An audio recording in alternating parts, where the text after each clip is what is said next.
I add icons inside these shapes, so follow these steps as I perform.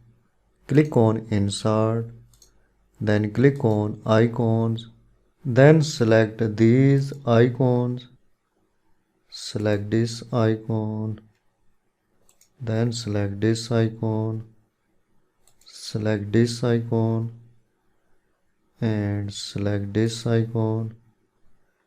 Click on Insert,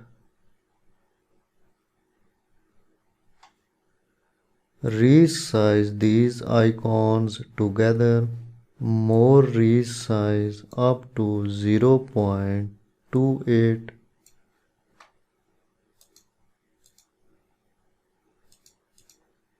type 0.28,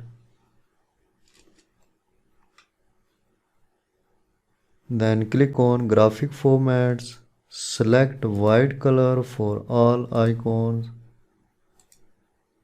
select this icon and place at this position, then select this icon and place at this position,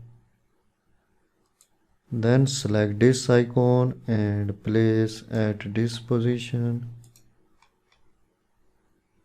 then select this icon and place at this position.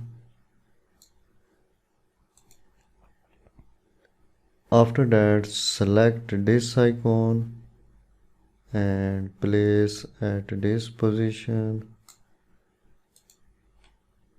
So this is a simple way that we can icons inside the dashboard. In the next video, I create pivot tables and I add here line chart.